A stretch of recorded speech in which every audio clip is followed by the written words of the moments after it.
मेरे mummy papa तुमसे मिलना चाहते हैं, अपने शादी के संबंध में कुछ बात करना चाहते हो। मैं इस वक्त अपनी शादी के बारे में सोच भी नहीं सकती हूँ। रिद्धि, मेरी बात का बुरा मत मानना, लेकिन तुम जिस सिचुएशन से गुजर रही हो ना, उसको देखते हुए मम्मी पापा ने डिसीजन लिया है कि हम जल्दी शादी कर लें। तुम बहुत अकेली पड़ गई। मैं समझती हूँ रोहित, ठीक है, मैं संकेत कल से बोलूँगी कि वो तुम्हारे मॉम डैड से बात करें। तुम उनसे दूर ही रहा कर, वो मुझे बिल्कुल पसंद नहीं, उनकी तुम पर अच्छी नीयत नहीं है।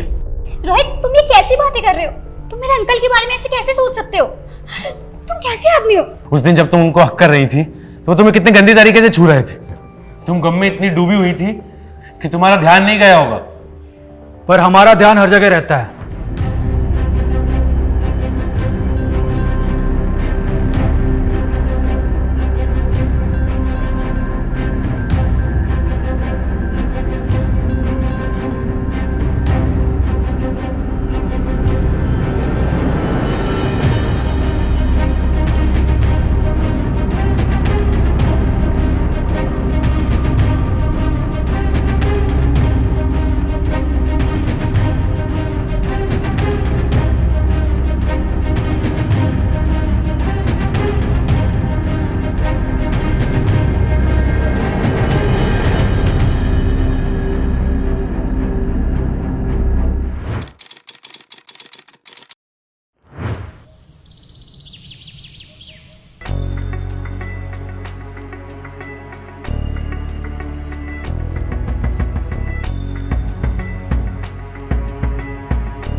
कौन सी वाली अच्छी लग रही है मुझ पर, ये वाली या फिर ये वाली?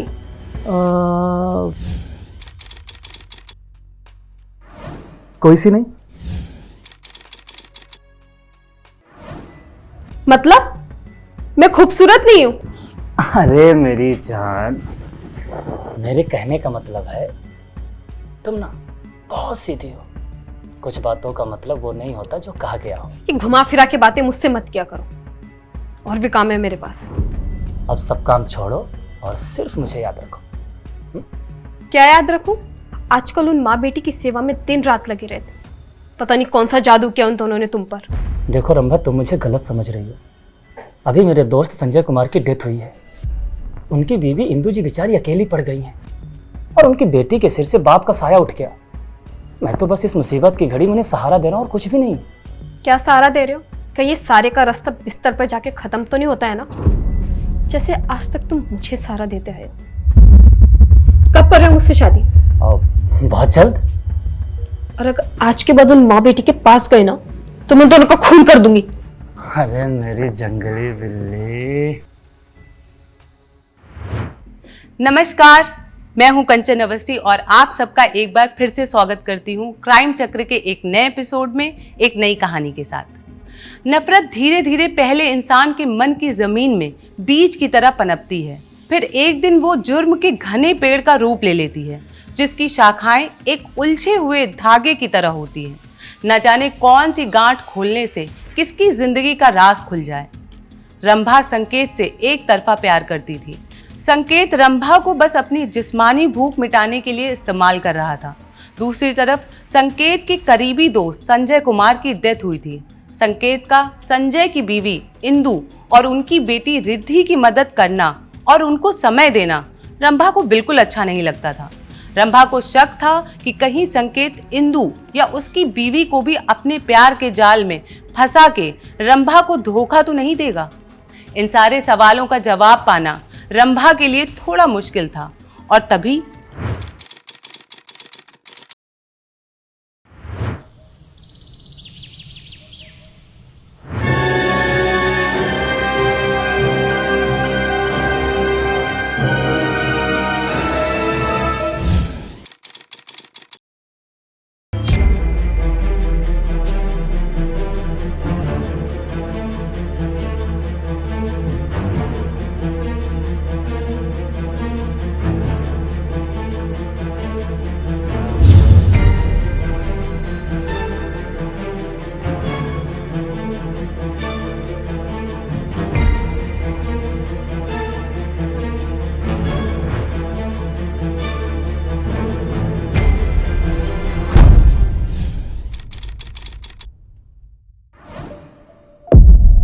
रिद्धि,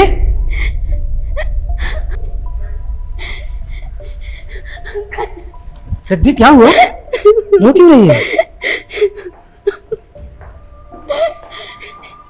आपकी तारीफ? जी मैं संकेत पाटिल, रिद्धि के फादर का दोस्त हूँ। सर क्या हुआ? कल रात इनकी माँ इंदू जी की हत्या हुई है, रस्सी से गला घोटकर मार दिया है। हमें उनकी लाश पंखे से लटकते मिली। लेकिन सर ये आत्महत्या भी तो हो सकती है। बेचारी इंदू जी पहले ही इतना परेशान थी, अब उनके हस्बैंड संजय के जाने के बाद से तो। नहीं, गले पे लगे सुसाइड के मार्क और मर्डर के मार्क में फ़र्क होता है। ये मर्डर ही है। बाकी पोस्टमार्टम के बाद क्लियर हो जाएगा। आप मुझे ये बताइए कि संजय जी की मौत कैसे हुई? सर कुछ हफ्ते पहले ही हार्ट अटैक से उनकी डेथ हुई थी। उनकी किसी से दुश्मनी या रंजिश? आपको किसी पे शक? मम्मी पापा तो इतने सीधे थे कि उनका किसी से झगड़ा या दुश्मनी तो दूर, उनकी किसी से बहस भी नहीं होती थी। जी इंस्पेक्टर साहब, पता नहीं ये सब बेचारी रिद्धि के साथ ही क्यों होता है। इसके सर से तो माँ बाप दोनों का साया हट गया। तो रो मत रिद्धि।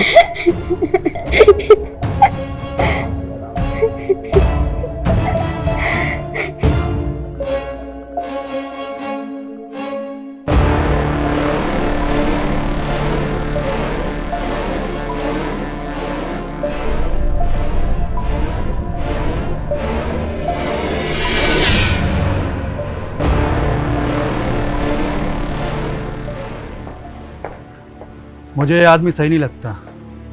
इस पर नज़र रखो, इसकी पूरी जन्म कुंडली निकालो, पता करो मर्डर के वक्त ये कहाँ था, स्पेशली कॉल डिटेल्स। जी सर।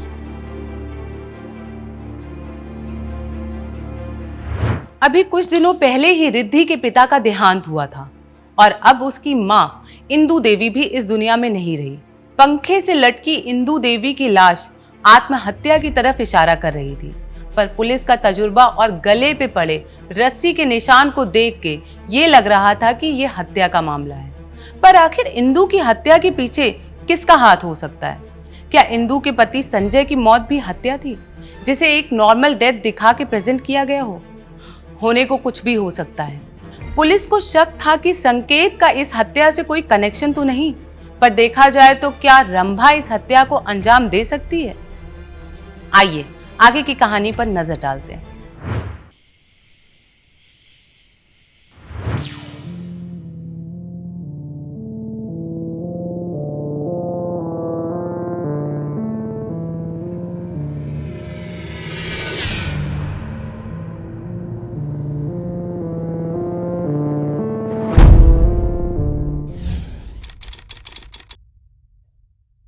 रोहित,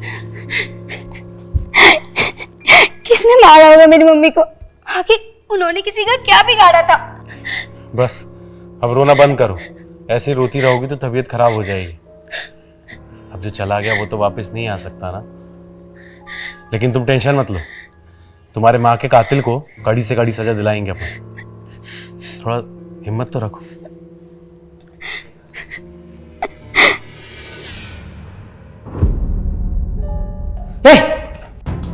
ये क्या कर रहा है?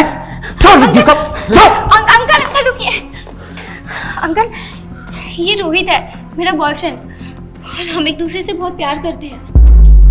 हाँ, हम दोनों बस शादी करने वाले थे।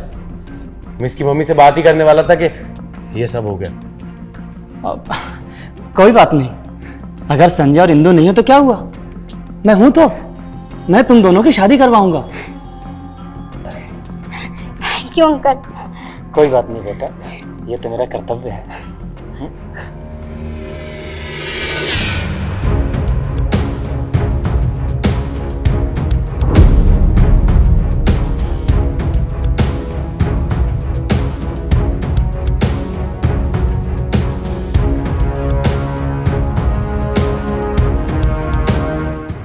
सर। ओके सर, मैं देखता हूँ। इंदू जी की पीएम रिपोर्ट। सर, उनकी हत्या रस्सी से गला दबाकर की गई है और सर मार के 1 घंटे बाद उसको पंखे पे लटकाया गया था। और वो कॉल डिटेल्स मैंने मांगी थी, उसका क्या हुआ? ये रही सर। संकेत के नंबर से कांस्टेंट बहुत कम लोगों को कॉल गए हैं, जिनमें से एक नंबर रंभा का भी है। मर्डर स्पॉट से 2 किलोमीटर दूर इसकी लोकेशन पाई गई है। एक काम करो, ये रंभा का पता लगा और उसे पूछताछ के लिए बुलाओ। संकेत के ऊपर जो मेरा शक है वो गलत नहीं होगा। सर।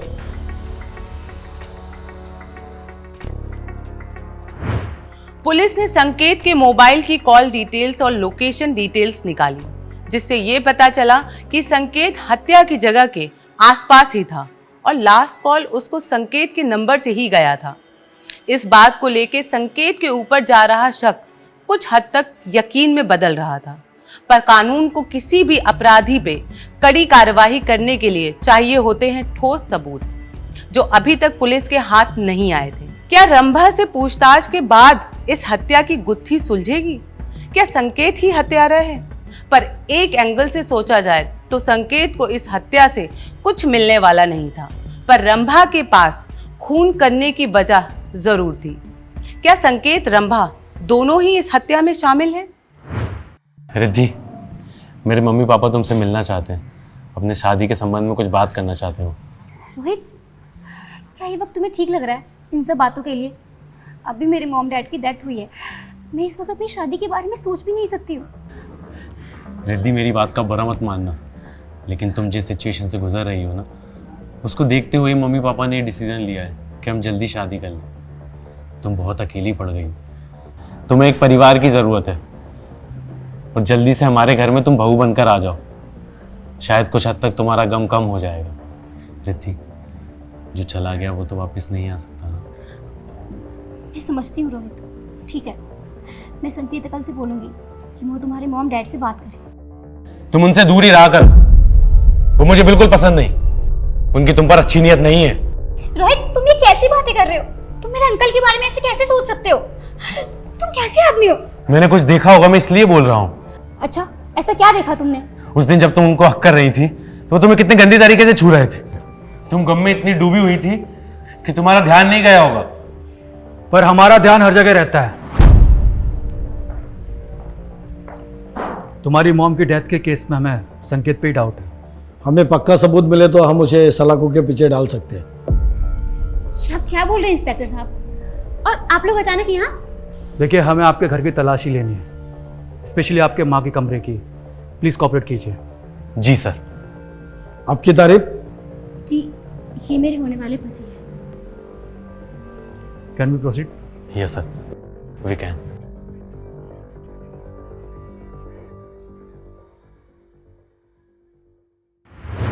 रिद्धि को जब ये पता चला कि उसकी मां की हत्या के पीछे संकेत का हाथ हो सकता है, तो उसके पैरों तले जमीन खिसक गई।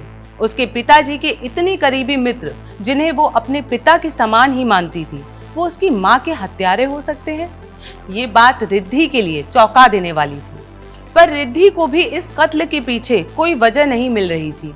तभी पुलिस ने जब रिद्धि के घर की तलाशी ली, जिसमें पुलिस को इंदु देवी के रूम से एक लेटर मिला, जिसमें इंदु देवी को जान से मारने की धमकी दी गई थी।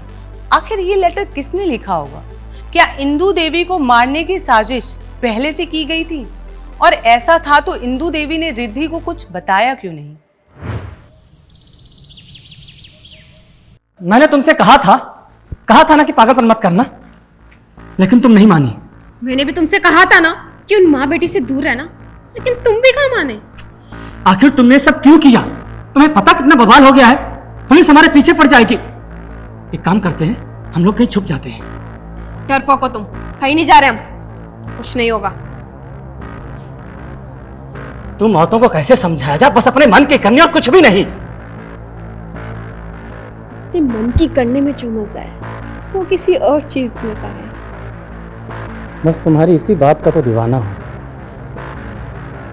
तुम्हें हर सिचुएशन हैंडल करना बहुत अच्छे से आता है, और हमें हर सिचुएशन को हैंडल करने वालों को हैंडल करना आता है। तुम दोनों को हमारे साथ पुलिस स्टेशन चलना होगा। ले चलो दोनों को। लेकिन हमने तो कुछ भी नहीं करा है। लेकिन सर हमने हमने कुछ भी नहीं करा है। सर मेरी गलती क्या? सर सुनिए ना। क्यों मारा इंदु जी को? सर हमने किसी को भी नहीं मारा।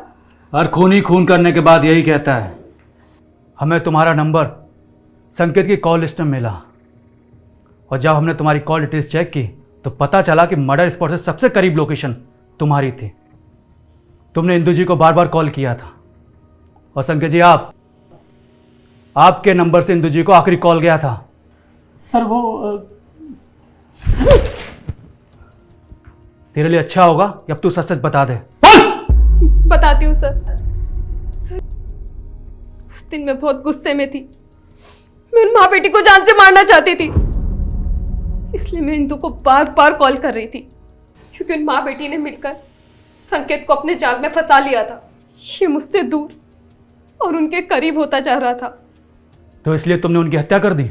नहीं सर, रंभा गुस्से में उस दिन उनके घर के पास तक तो गई थी। मैंने रंभा का पीछा किया, फिर मैंने इंदु जी को फोन करके वार्न किया और रंभा को भी मैंने कॉल करके जैसे तैसे समझाया। और सर उसके बाद पता चला कि इंदु जी की डेथ हो गई। ये कहानी किसी और को बताना। तुम दोनों को कोर्ट में घसीटने के लिए हमारे पास सबूत काफी है। सर 1 मिनट, मैंने उस दिन इंदु जी के घर के बाहर कुछ देखा था। क्या? रंभा ने आखिर ऐसा क्या देखा था इंदु की हत्या के दिन उसके घर के सामने? क्या पुलिस को रंभा से कोई ठोस जानकारी मिली? क्या संकेत और रंभा पुलिस के सामने सही गवाही दे रहे थे, या बस पुलिस को गुमराह करने की ये एक साजिश थी? पुलिस ने रंभा से मिली जानकारी को मद्देनजर रखते हुए बरामद हुए लेटर की हैंडराइटिंग चुपके से सबकी हैंडराइटिंग से मैच की, और फिर जो खुलासा हुआ वो चौंका देने वाला था। बता, इंदु जी को क्यों मारा? सर मैंने किसी को नहीं मारा सर। तेरी हैंडराइटिंग मर्डर स्पॉट पे मिले लेटर से एकदम मैच करती है। अब इत्तेफाक तो नहीं हो सकता। तेरे खिलाफ हमारे पास पुख्ता सबूत है। बोल सर। बोल, तेरे लिए अच्छा होगा कि सच उगल दे, वरना मार कम पड़ेगी। सर मैं रिद्धि से बहुत प्यार करता हूं सर, और सर मैं उससे शादी करना चाहता था, पर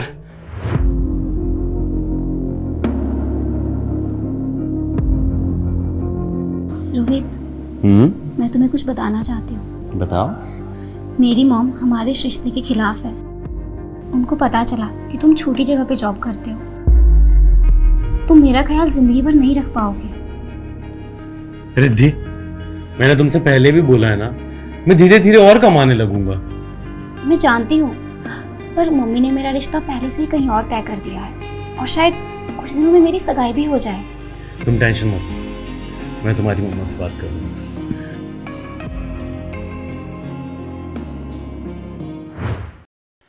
सर मैंने रिद्धि की माँ को मनाने की बहुत कोशिश की, लेकिन सर उन्होंने मेरी एक भी नहीं सुनी, और मुझे वहां से जलील करके भगा दिया। और सर मैं चुपचाप वहां से चला गया। प्लीज आंटी मान जाइए, मैं रिद्धि से बहुत प्यार करता हूँ आंटी, प्लीज। तुमसे मेरी बेटी की शादी नहीं हो सकती। तुम जैसे गरीब आदमी से मेरी बेटी की शादी बिल्कुल नहीं हो सकती। प्लीज निकल आंटी, जाओ मेरे घर से। प्लीज मैंने कहा निकल जाओ मेरे घर से।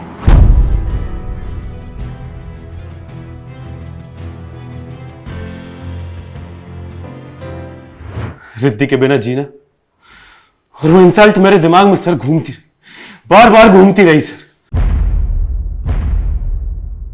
और मैं फिर से रिद्धि के घर गया सर। रिद्धि वहां नहीं थी, और मौका देखकर मैंने इंदु जी को मार दिया। और तुझे जाते हुए रंभा जी ने देख लिया।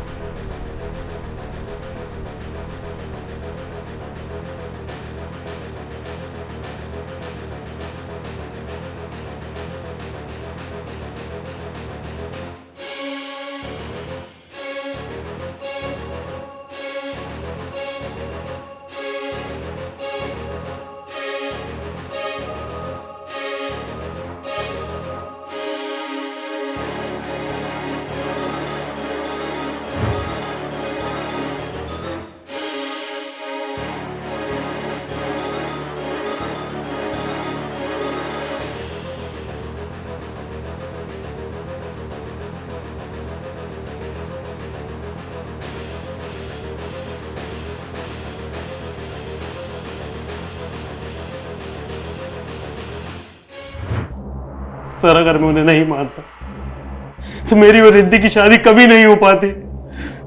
अब तेरी शादी की शहनाई जेल में बजेगी। नहीं सर, सर सर सर नहीं सर, सर मेरी कोई गलती नहीं है सर।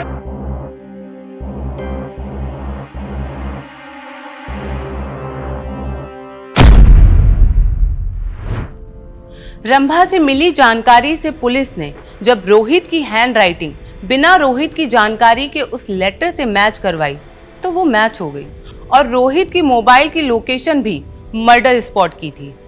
फिर रोहित के कबूलनामे के दम पे पुलिस ने रोहित को सलाखों के पीछे भेज दिया। क्या प्यार में इस कदर अंधा हो जाना ठीक है कि हमें सही गलत की पहचान ना रहे? हम क्या कर रहे हैं और उसका अंजाम क्या होगा इसकी परवाह भी ना रहे। ये कैसा प्यार हुआ? ऐसे अंधे प्यार के बीज ही हमारे समाज में जुर्म को जन्म देते हैं। मैं हूं कंचन अवस्थी और आपसे अब लेती हूं विदा। फिर मिलूंगी क्राइम चक्र के एक नए एपिसोड में एक नई कहानी के साथ। तब तक के लिए सावधान रहिए, सतर्क रहिए। जय हिंद।